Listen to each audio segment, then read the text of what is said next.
আমি মরার পরে আমার মরণকালে ঢোলবাঁশি বাজাবে দেশে তোমরা দেশ ধ্বংস করতেছো আমরা কিভাবে এই যে তুমি এখন মুভ সৃষ্টি করতেছো আমি মুভ সৃষ্টি করে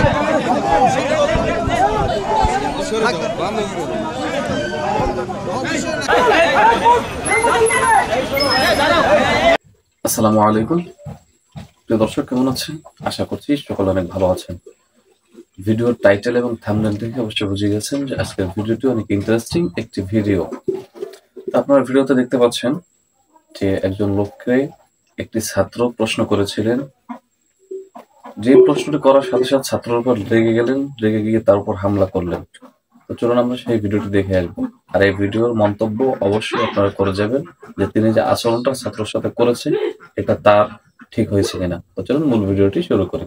যেই মোল্লা আমার গ্রামে মসজিদ ইমামতি করে সেই মোল্লা বলৎকারী করছে। আমি মরার পরে আমার মরণকালে ঢোলবাঁশি বাজাবে। দেশের জন্য যদি কেউ যুদ্ধ করে শহীদ বীর মুক্তিযোদ্ধা ওদেরকে ঢোলবাঁশি বাজিয়ে সিলেট দেওয়া হয়, আর আমি আপনি এই দুনিয়া ধ্বংস হবে ইসরাফিল আলাইহিস সালামের বাঁশি ফুঁক দেওয়ার পরে। কোরআন তেলাওয়াত করে নামাজ রোজা করে ধ্বংস হবে না, একটা বাঁশির মধ্যে ফুঁক দিয়ে। তো ওই কিয়ামতের কোন দিন হবে সেই বাঁশি আমার ভাগ্যে নাই। তাই আমি বলতেছি, যেহেতু মুক্তিযোদ্ধাদের জন্য ঢোলবাঁশি বাজানো হয়, তাইলে আমিও তো দেশের জন্য, যেমন আমি বিদেশ থেকে টাকা পয়সা আনছি এই দেশের কাজে লাগছে, আমি প্রত্যেক বছরে ব্যাট দিচ্ছি সরকারকে। এটা ইসরাফিল আলাইহিস সালামে বাঁশি বাজাবো সেই কথা কোরআনে আছে। ঢোল তবলা বাঁশি বাজানোর কোনো বিধান কোরআন হাদিসে আছে কিনা এটা আপনি পেয়েছেন? হাদিসে সেই বিধান নাই। আমরা ঢোলের তালে তালে আমরা আল্লাহু আল্লাহু জিকির করি, ওই জিকিরের তালে তালে আমাদেরকে দাফন করা হয়। প্রশ্ন রাখতে পারে না, বিভ্রান্ত হতে পারে না যে ভাই মহিউদ্দিন ভাই কথা বললো ঢোলবাজি বাসায় মরণকালে, তো এটা বিভ্রান্ত হবে না? মানুষ বিভ্রান্ত হবে এই কারণে, মানুষের ভুল ব্যাখ্যার কারণে। যেমন মোবাইল আগে ছিল না, এখন মোবাইল চালান। এখন বর্তমান যুগ, এই যে মুক্তিযোদ্ধাদেরকে ঢোলবাঁশি, আগে কি মুক্তিযুদ্ধ হয়েছে? উহুদের ময়দানে শহীদ জীবন, এটা মুক্তিযুদ্ধ হয়েছে। তাইলে ওই সময় তো আর ঢোলবাঁশি ছিল না। তাইলে এখন বর্তমান যুগের হালে আমার কথাটা ছিল মরণকালে ঢোলবাঁশি বাজাবো কেন? যেই মোল্লা আমার গ্রামে মসজিদ ইমামতি করে সেই মোল্লা বলৎকারী করছে। তো সেই মোল্লারে আনি কি জানাজা দেওয়া ভালো না ঢোলবাঁশি বাজাইয়া দাফন? ভাই মনিউদ্দিন ভাই, ব্যক্তি বিশেষ যদি ভুল করে সে তো সবার উপর বর্তায় না, বর্তাবে সবাই। মানে আপনি একটা ভুল করছে বা আমি করছি মনে করেন, এটা কি সবার উপর বর্তাবে? দেশ জাতির সবার প্রতি এটা কেউ কামনা করে না। আমার কথা হলো যে আপনি বলছেন যে কোরআন হাদিসে নেই, কিন্তু আপনি বলছেন যে আমার মরণ করলে ঢোলবাঁশি বাজায় ভাই, ও পীরের ভাইয়েরা বা আমার ইসের ভাইয়েরা, এই কথা তো কোরআন হাদিসে নাই, এটা তো বাস্তব, তাই না ভাইয়া?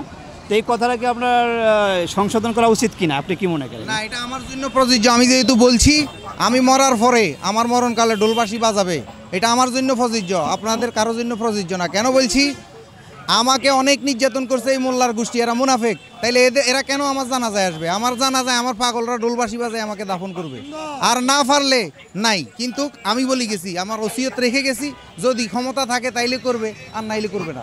আচ্ছা, মোল্লার গোষ্ঠীতে মুনাফেক, সেটা আপনি কিভাবে বললেন?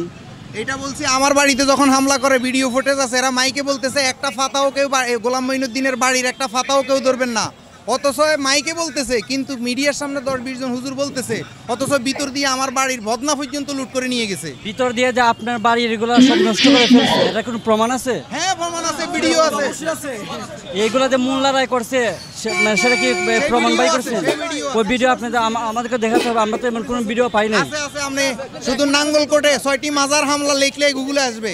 আপনি যে বলতেছেন সব মোল্লারা মুনাফিক, উনি একজন আলেম।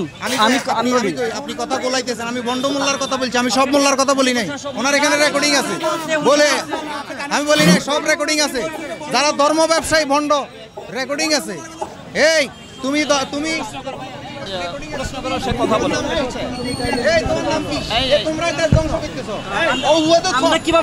তুমি এখন মুভ সৃষ্টি করতেছো।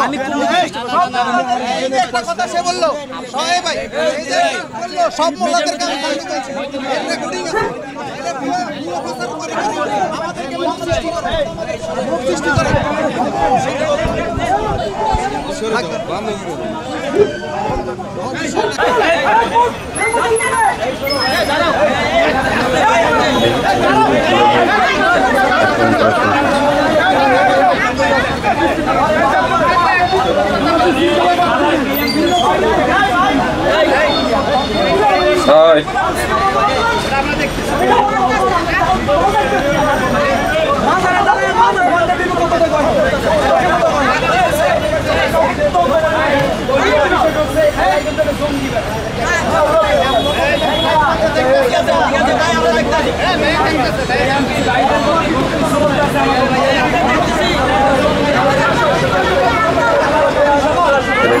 ভিতরে পাঠিয়ে দিয়েছে, এমনভাবে তার সাথে আক্রমণাত্মক আচরণ করেছে। আমি হাত তুললাম, এটা কি আপনি সাধারণ মনে করবেন নাকি? গায়ে হাত তোলাটা এটা কি মগের মুলুকের দেশ নাকি?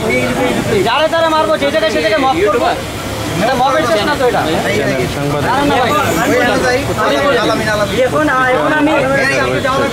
এখন আপাতত আমি কাউন্টার নিচে বেঁচে গেছি, কাউন্টার থেকে